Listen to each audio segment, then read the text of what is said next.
Benjamin Franklin, the revered founding father, was never fully human.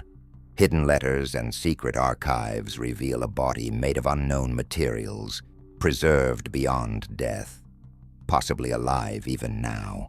Official records vanished, artifacts disappeared, and institutions quietly silenced any truth about his true nature. Franklin wasn't just a man. He was a living blueprint, a node in a vast system of control stretching through centuries. His inventions weren't simple tools, but devices to manipulate perception and reality itself. This system may still operate beneath our feet, in the very stones of Independence Hall and the rhythms of society. What if the freedom we cherish is merely an illusion programmed by forces beyond comprehension? The truth about Franklin's legacy is darker and more complex than history ever dared to tell. Stay with us, and don't forget to subscribe to the channel. Imagine this: one of the most revered founding fathers of the United States, a man whose face is etched into the American psyche and the $100 bill, is not what we've been told. Not just metaphorically, literally, in the archives of an obscure collection of letters held under lock and key in the Library of Congress, marked sensitive, classified by order of OSS, and dated back to the early 1840s, was found a correspondence between a Philadelphia clockmaker and a senior officer of the British Royal Society. These letters were never meant to surface. They describe a man whose bodily functions defied biological explanation, whose body temperature never changed, whose voice could register simultaneous harmonic frequencies beyond the capabilities of the human vocal system. And the subject? Benjamin Franklin, the man who gave us bifocals, the lightning rod, and an entire mythology of Enlightenment virtue, was, according to these letters, something other than human. The word used in one letter was not alien. That term came a century later, but anomalous envoy of unknown manufacture. Anomalous, unknown, envoy. These weren't the words of science fiction. They were the desperate, clinical vocabulary of scientists confronted with something far outside the curve of natural philosophy. The letter ends with a line that reads, "We are not to speak of Mr. Franklin henceforth as mortal flesh, for he is not of earth, but of the ether that surrounds it." Think about what that really means. It doesn't just suggest Franklin was foreign in origin. It means the very concept of origin may not apply to him at all. Now let's talk about the silence, the institutional, airtight silence that has enveloped this possibility for over 2 centuries. After Franklin's death in 1790, his estate was cataloged and distributed, his written works gathered, edited, and published. But something unusual happened in the year 1824. A sealed trunk was recovered from a now demolished mansion on Craven Street in London, where Franklin once resided during his years as an American envoy. The British authorities turned it over to the American consulate, who promptly sent it to the Office of Naval Intelligence, a department that, on the surface, had no interest in historical documents. That trunk never reappeared. According to an unclassified incident report from the Oni Archive dated April 1825, the trunk contained anatomical sketches, not of human bodies, but of segmented internal systems resembling no known mammalian physiology. The diagrams were signed BF and annotated in a cipher that took linguists 3 years to even begin to decode. Here's the kicker. Once decoded, the symbols revealed instructions, not medical but mechanical. Autopsy diagrams of something that bled no blood, contained no organs, and bore a skeletal framework composed of fused quartz-like carbon structures. Fast forward to 1871, and the Smithsonian quietly canceled a public exhibit titled Franklin, the Whole Man, with no explanation. Internal memos show that they received a direct order from a cabinet-level official stating, quote, "This exhibition risks significant historical misalignment and public destabilization." The memo ended with one chilling sentence: "Let the dead remain as the nation remembers, not as they were." This moment wasn't just censorship. It was the construction of an alternate mythology. The Franklin we were given was brilliant, yes, but human, lovable, flawed, manageable, not a being of unknown composition, unknown intent, and unknown origin.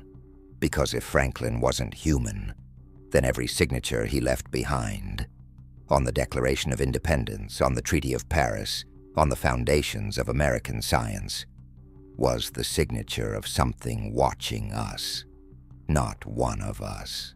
Let's move deeper into the forgotten archives of French intelligence, specifically the Bureau des Affaires Étranges, a predecessor to what would become the modern DGSE.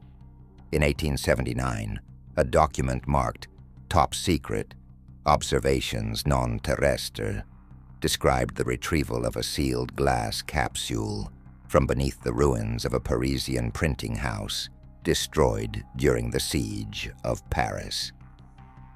The object, recovered during cleanup efforts, contained micro-etched metallic strips bearing inscriptions in what was initially assumed to be Latin, but later classified by cryptolinguist Armand Blay as an intentional mimicry of classical forms meant to obscure non-human syntax. At the center of this discovery, a repeating name encoded across all strips: B. Franklin, Scientifica Transitus, Noctem. Translation: B. Franklin, Scientific Transit of the Night. The French archivists initially believed they were looking at an alchemical forgery, but upon closer inspection, these strips contained references to electromagnetic phenomena that wouldn't be discovered by conventional physics until the mid-20th century. Frequencies, polarities, and behaviors of particles not catalogued until the dawn of quantum theory. How could this knowledge have existed in a sealed capsule predating Planck's constant by over 100 years? Even stranger, one strip bore a crude but unmistakable sketch of what we now recognize as a toroidal electromagnetic field surrounding a floating ovoid object suspended above what appears to be the silhouette of Independence Hall. Franklin, as we know, was obsessed with electricity, but what history does not teach is that he repeatedly referred to a form of fire that neither burns nor consumes. His letters to Priestley speak cryptically of the luminous encasement, a phrase historians dismissed as poetic metaphor. But what if it wasn't metaphor at all? What if Franklin wasn't just experimenting with lightning? What if he was replicating or interfacing with a kind of energy source foreign to all human comprehension at the time? This same energy signature appears in declassified Project Blue Book files over Washington, D.C. on July 19, 1952. A swarm of luminous ovals tracked by radar at altitudes and maneuvers still unexplained. The Air Force denied any correlation, but what they could never explain was the magnetic anomaly recorded above Franklin's grave at the very same time. A brief but measurable disruption in geomagnetic flow, so precise it registered on submarinal sensors in the Atlantic. Franklin's body never left that grave officially. But what if the grave was never a tomb, but a beacon? We now pivot to perhaps the most quietly explosive revelation ever to surface from the Franklin Institute's Restricted Manuscripts Division. a division so little known that even internal employees are often unaware of its existence. Hidden within the private letters of Thomas Bond, Franklin's lifelong friend and co-founder of the Pennsylvania Hospital, is an exchange so jarring. It was kept under institutional lock and key until a partial leak in 1998 forced a closed-door review. The letter, dated December 7th, 1751, reads in part, "Ben remains untroubled by the winter's chill, though the snow gathers on the rooftops. He walks at midnight without coat or complaint, eyes fixed toward the stars, muttering in syllables I can scarce repeat. Last eve, I followed him, and I swear beneath the lightning-struck elm, I saw the snow retreat from his steps." This was not poetic exaggeration. Bond, a man of medicine, wrote with the precision of a surgeon. His journal, which is preserved in fragmented form on microfiche, details instances where Franklin refused food and water for days with no observable deterioration. He once spent 3 nights sealed in the copper-lined basement of the hospital, conducting vibrational experiments with no heat, yet emerged with skin warmer than any man should possess without fever. And strangest of all, on multiple occasions, Franklin refused to allow his pulse to be taken, stating, "The rhythm of my being is not of this realm." Now pause. This isn't some mystic fringe lunatic scribbling prophecies. This is the co-founder of a major American medical institution, writing in plain terms about physiological impossibilities. And this isn't the only source. A now decommissioned researcher from MIT, who anonymously provided testimony in 2004, confirmed that an unknown sample labeled BF cadaveric sample, non-human cellular matrix, had been sent for analysis in 1978. The results showed cell walls composed of silica-carbon lattice structures, with microcapillaries bearing signatures of ionized plasma, not blood. The sample disappeared from MIT archives 6 months later. The analysis was buried. When pressed, the administration denied the existence of any such sample. But what makes this more than a mere lab anomaly is this. The sample arrived in a lead-lined container, stamped with a code used by military logistics personnel from Wright-Patterson Air Force Base. Wright-Patterson, where numerous post-Roswell non-terrestrial biological entity investigations were conducted. So ask yourself, why would a university laboratory receive a cadaveric sample, tagged both as Franklin's and as non-human? Why would the military be involved at all? Unless Franklin was never buried, only preserved, and what rests in his supposed grave is not a body, but a surrogate. The question we now confront isn't simply whether Franklin was human or not. It's who knew and how far up the chain this knowledge went. To understand the scale of this cover-up, we need to examine the curious relationship between Franklin and the Hellfire Club. Not the fictionalized versions popularized in pulp novels or television dramas, but the actual clandestine society operating in Britain during the mid-18th century. Benjamin Franklin was known to have visited Sir Francis Dashwood's infamous Medmenham Abbey, officially under the pretense of scientific exchange and diplomacy. But archived surveillance dispatches from the British Home Office, declassified only after the passage of the 30-year rule, suggest otherwise. In a report dated August 17, 1771, Franklin is noted arriving alone after midnight, staying for 3 days, and never being seen eating or sleeping. One agent wrote, "He appears not to blink, the eyelids fixed in a state unnatural to men of advanced age. His gaze holds them in dread, and none dare question his presence." Now, this might be dismissed as exaggeration or even hallucination, if not for the corroborating account from a French diplomat who visited the abbey 2 months later and described an impenetrable chamber, circular in form, with inscriptions in languages lost to history, and a central monolith that responded to Franklin's voice by humming low and metallic. That same chamber was demolished in the early 19th century, officially due to structural instability. But a private engineering memo, recovered from the archives of British Freemasonic correspondence, describes a device embedded within the stone which caused compass interference and minor cardiac arrhythmia in observers. That's not folklore. That's science describing an anomaly in architecture and material behavior. Now connect this to Franklin's obsession with harmonic resonance. His invention of the glass harmonica was no parlor trick. It was, in his own words, an instrument to commune with what lies beyond sound.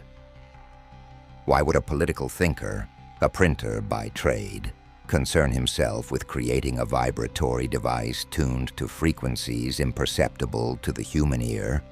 Because, and this comes directly from one of Franklin's encrypted journals uncovered in 2011, he believed certain tones opened chambers not of brick, but of perception itself. He wrote that these tones called down the watchers. The capitalized W wasn't stylistic. In cross-referencing with other journals found in the Dashwood collection, watchers appears multiple times, often in tandem with drawings resembling the infamous gray alien archetype.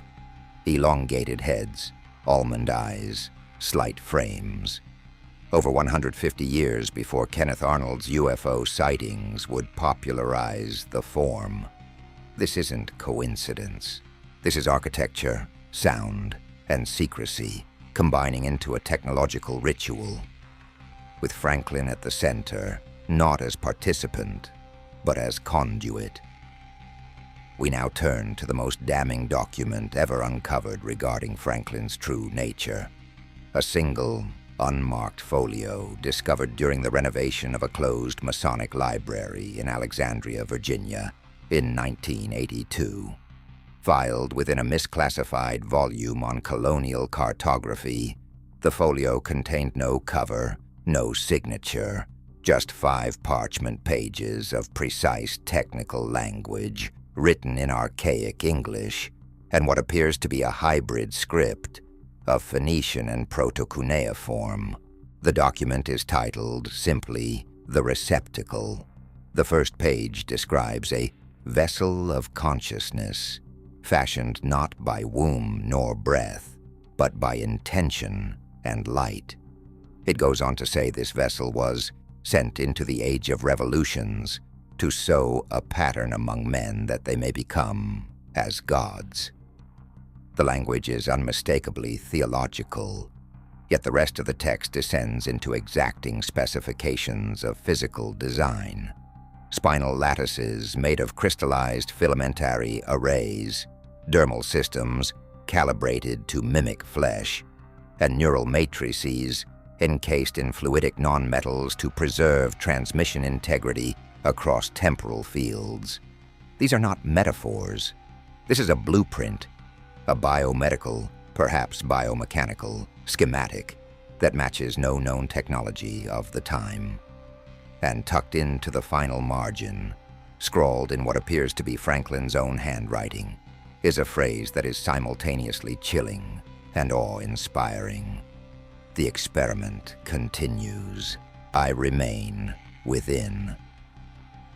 Cross-referenced handwriting analysis confirms a 97% match with known Franklin letters from the 1780s. But this phrase, I remain within, suggests something extraordinary, that Franklin's consciousness, or a version of it, was not just alive in his lifetime, but was, and perhaps still is, being preserved or transmitted through unknown means. Now consider this in the context of reports from a secret DARPA program titled Continuity Substrate, rumored to have begun in 1968, following data extracted from a classified dig beneath Philadelphia's original Masonic temple.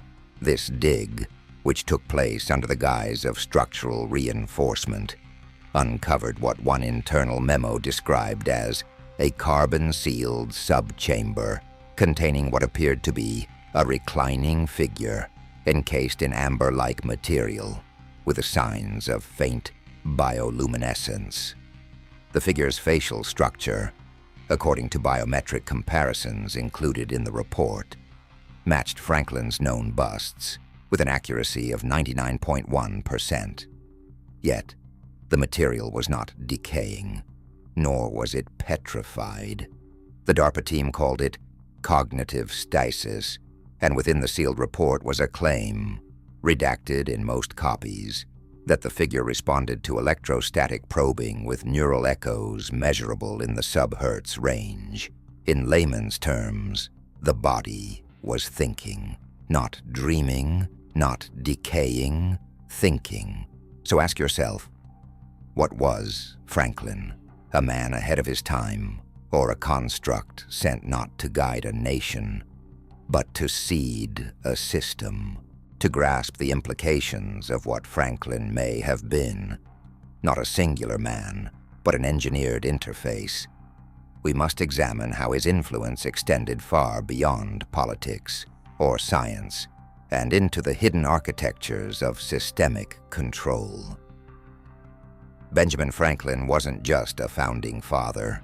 He was the founding architect of America's informational nervous system.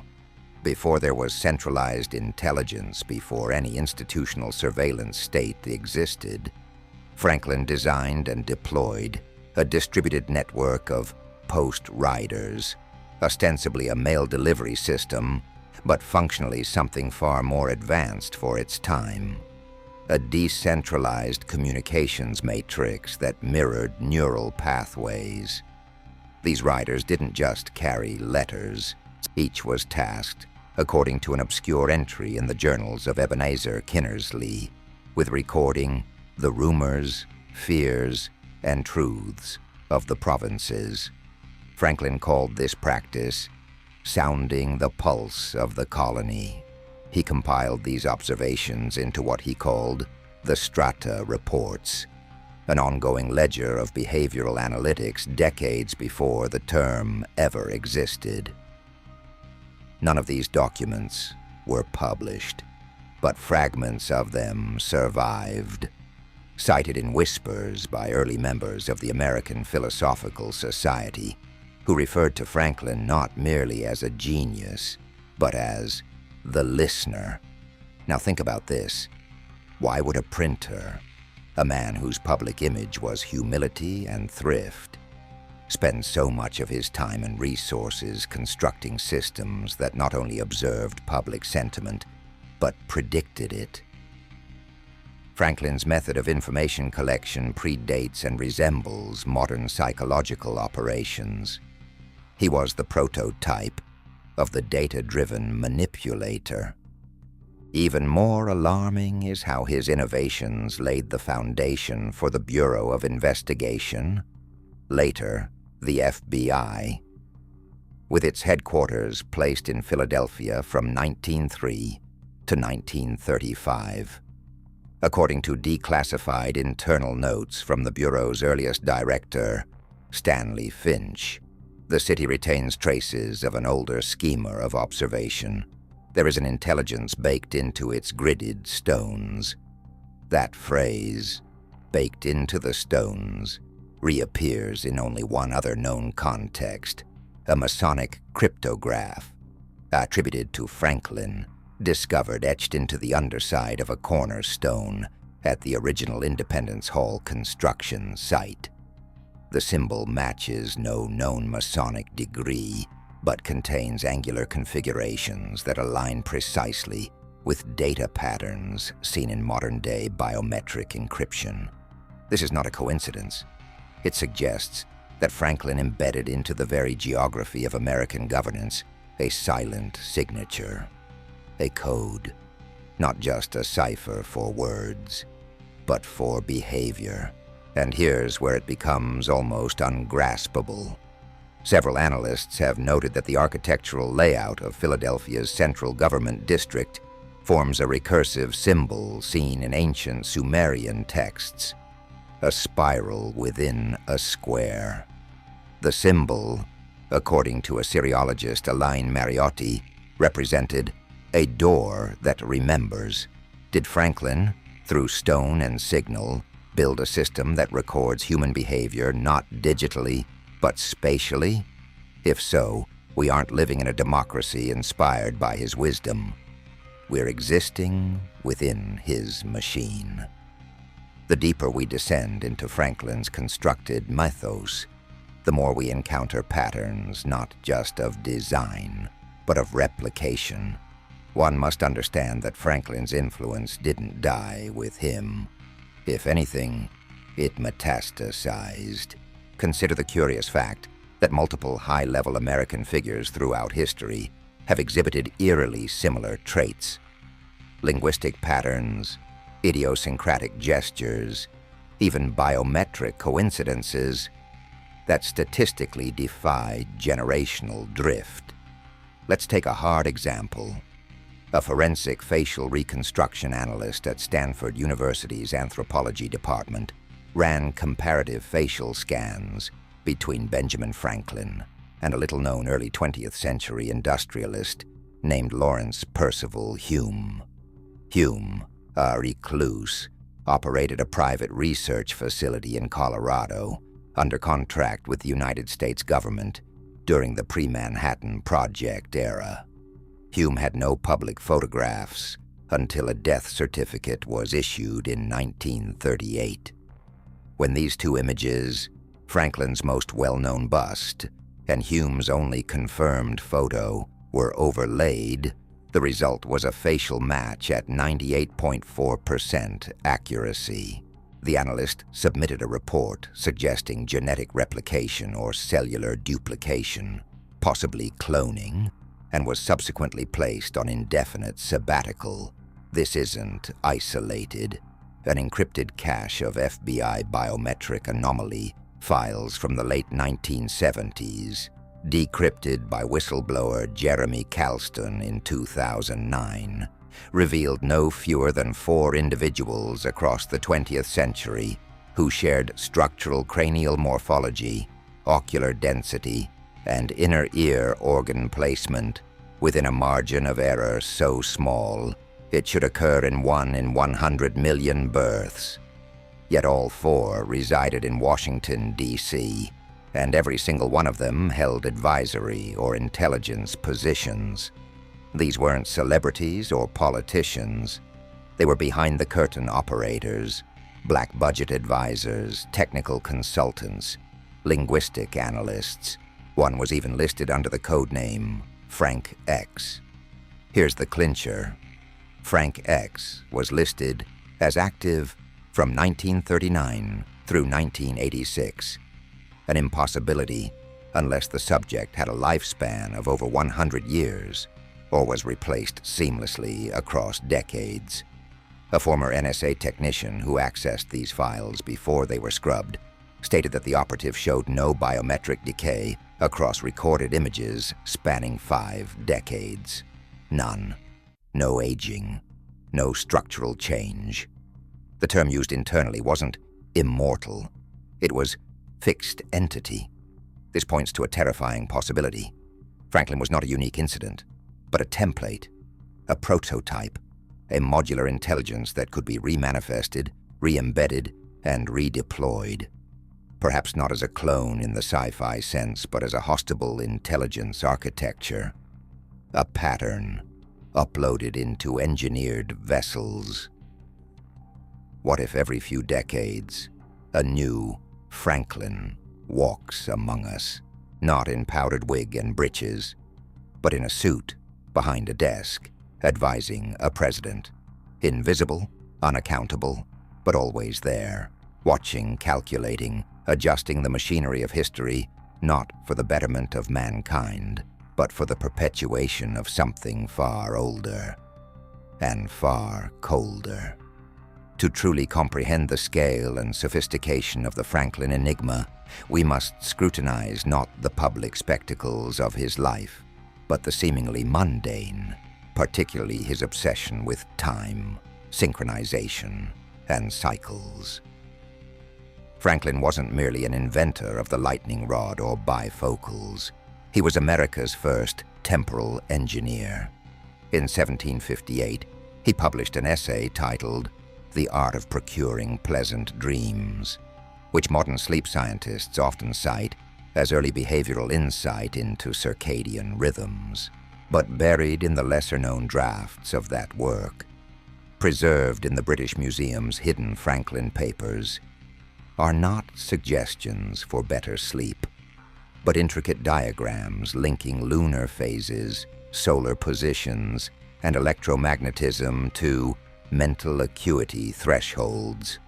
Franklin wrote, "Man's cognition is not merely influenced by light, but attuned to pulses older than perception, a resonance that can be amplified." He drew something he called a resonance wheel, annotated with precise frequencies that would later be almost identical to the Schumann resonances. Earth's own electromagnetic background frequencies, unknown to science until the 20th century. But how did Franklin know? And more importantly, what was he building? According to the partially decrypted Neptune letters, a set of coded correspondences between Franklin and unnamed members of the Royal Society, Franklin was constructing a device in the basement of his Philadelphia residence. Not a machine for weather or electricity, but for synchronization. He called it the regulator, described as a copper-core spiral chamber surrounded by oscillating quartz rods and immersed in a saline solution. The regulator was designed to emit timed electromagnetic pulses at intervals tied not to clocks, but to planetary conjunctions. Franklin claimed these pulses would align thought, intention, and awareness across multiple individuals. He wrote, "If a body may be tuned, why not a society?" Now link this to the bizarre statistical anomaly uncovered in 1985 by data scientist Marla Peers, that nearly every major American constitutional crisis, from the Civil War to the Great Depression to Watergate, occurred within 48 hours of a specific alignment between Mercury and Jupiter. Her theory was dismissed as astrological nonsense, until she revealed that every alignment coincided with a hidden symbol carved into Franklin's original Poor Richard's Almanac print blocks, a tri-spiral symbol of Celtic origin known as the Triskelion, a motif used in ancient cultures to represent time loops, recurrence, and power derived from temporal control. Franklin's own words, in an unpublished essay found in 2005, state, "The trick is not to change the future, but to narrow the pathways toward it." This is not a political philosophy. This is the language of temporal manipulation. Franklin was not merely mapping the American Republic. He was encoding its cycles, creating a feedback loop of crisis and control. And the machine he built to maintain this resonance, its last known location was beneath what is now Independence Hall. Sealed, untouched, still pulsing. Let's now examine the institutional mechanisms that have perpetuated the Benjamin Franklin narrative. Not the truth, but the curated persona. What we commonly know about Franklin comes not from his own hand, but through gatekeepers, the American Philosophical Society, the Smithsonian Institution, and most insidiously, the Franklin Institute itself, originally conceived as a scientific hall of fame. The Institute's true purpose has long been cloaked in misdirection. According to declassified records from the Office of Strategic Services, The precursor to the CIA, the Franklin Institute received black budget allocations from as early as 1946, far exceeding what a public science museum would need. These funds were tagged for archival containment and artifact neutralization. What artifacts? What needed to be contained? One internal report, marked Eyes Only and dated March 9th, 1952, details the acquisition of a device labeled AM3 Franklin Harmonic Interface, recovered from a sealed vault beneath the Franklin Court excavation.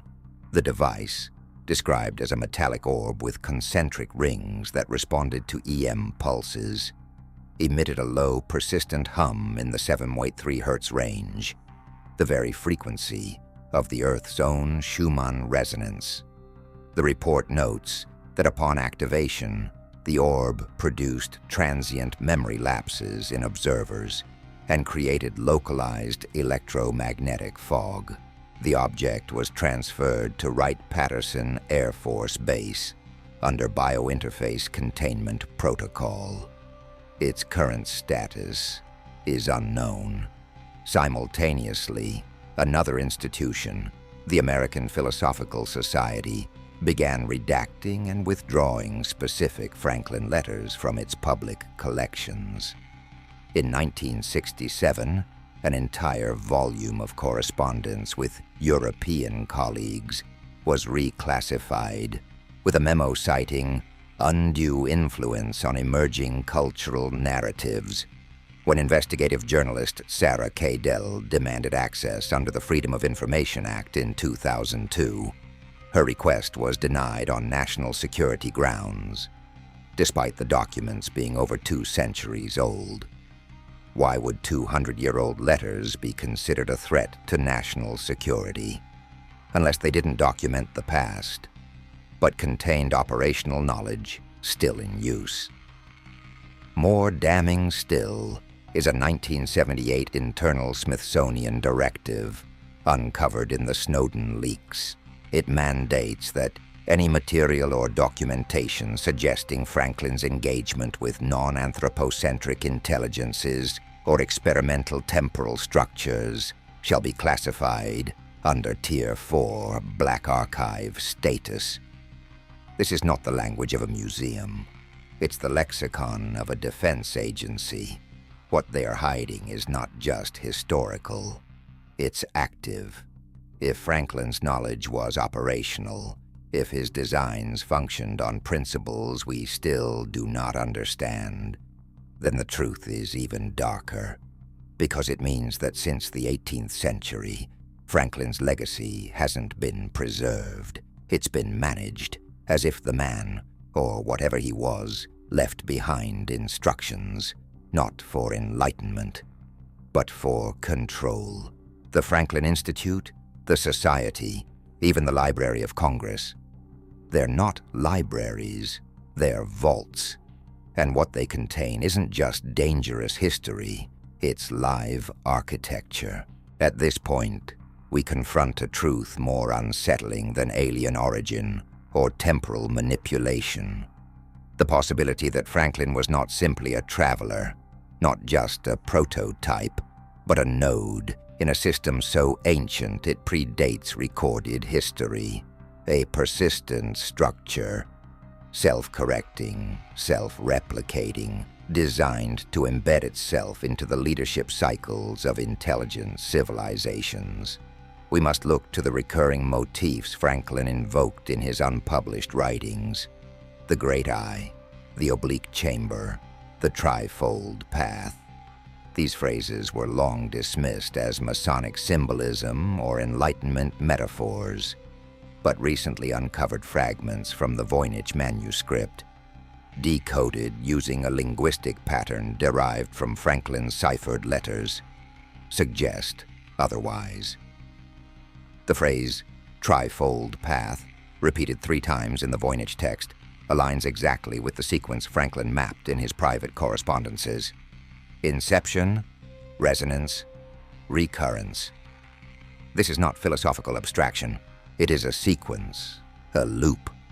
something designed not to progress, but to maintain. Now overlay this with the historical cycle Franklin warned of, the idea that republics last only long enough for the masses to become dependent, then decay. But what if that decay isn't failure, but function, a program? Franklin's true purpose may never have been liberty. It may have been calibration, an intelligence embedded to shape the emotional resonance of a rising population towards cycles of revolution, consolidation, entropy, then restart.